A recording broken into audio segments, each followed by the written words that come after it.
Welcome to Get Organized at Work.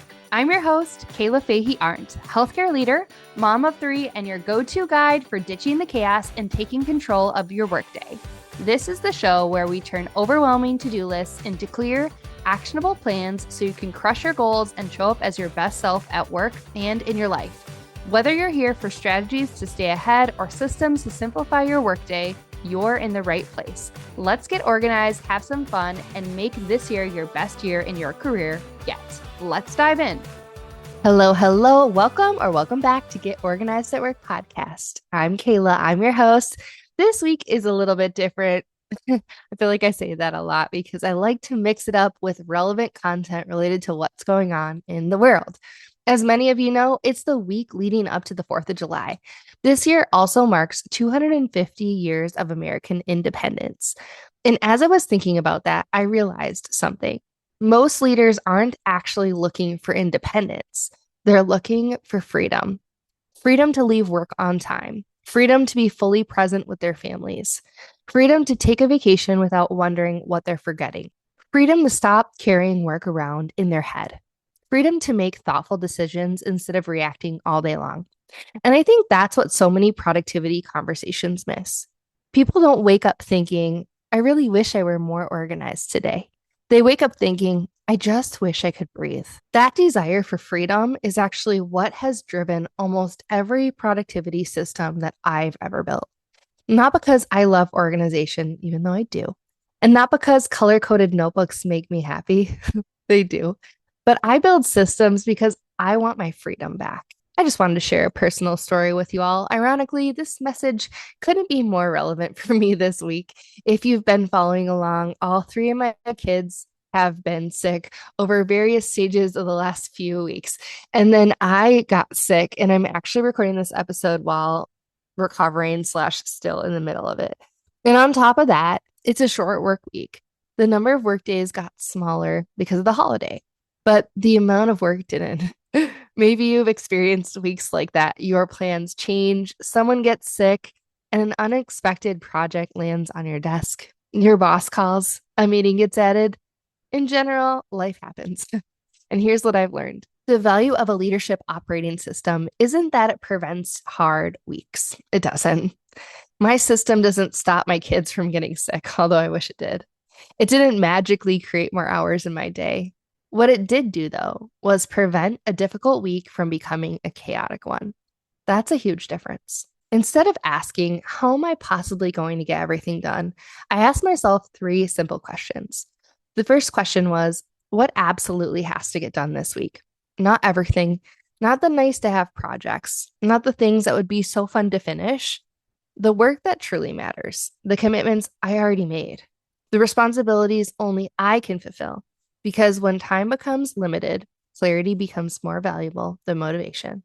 The second question was, what can wait till next week? And this one is always surprisingly hard.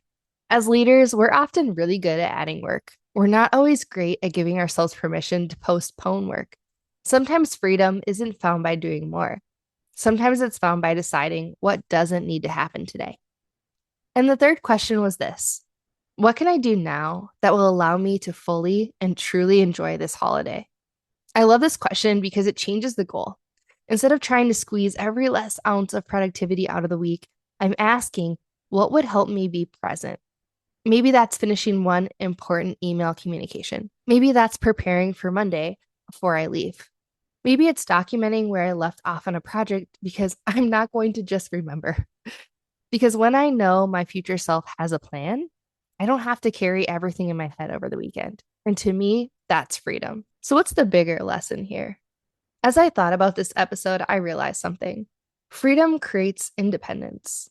When you have trusted systems, you're no longer dependent on your memory. You're no longer dependent on your inbox telling you what you need to work on next. You're no longer dependent on feeling motivated. You're no longer dependent on the loudest request in the room. Instead, you gain independence of thought. You gain independence to choose your priorities. You gain independence to protect your energy. And you gain independence to lead intentionally instead of reactively. And I think that's one of the greatest gifts a leadership operating system can give you. Not perfect organization, but freedom. Freedom to think, freedom to create, and freedom to lead. Freedom to spend time with the people you love without mentally replaying your to-do list. That's the goal. Not perfectly organized folders, not checking every box. Freedom.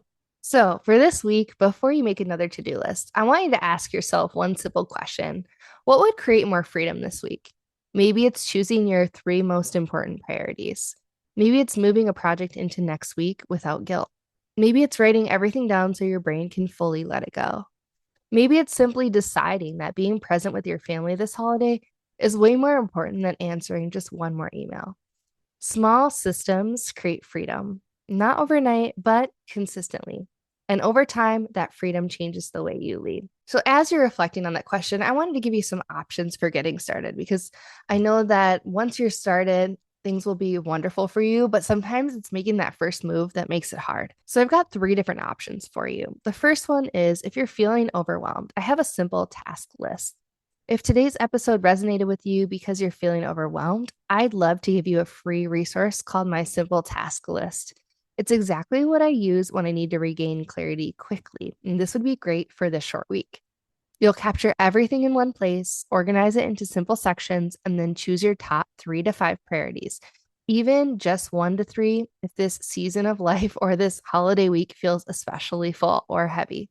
Sometimes freedom doesn't start with doing more, it starts with knowing what matters most. Option 2 would be if you're ready to build a system, my ultimate OneNote hub.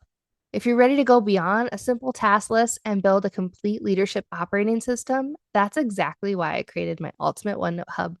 It includes the weekly dashboard that helps you start every Monday with intention, monthly dashboards to review your goals and projects, and annual planning tools to keep the big picture in view, and dozens of leadership templates I've built and refined throughout my own career.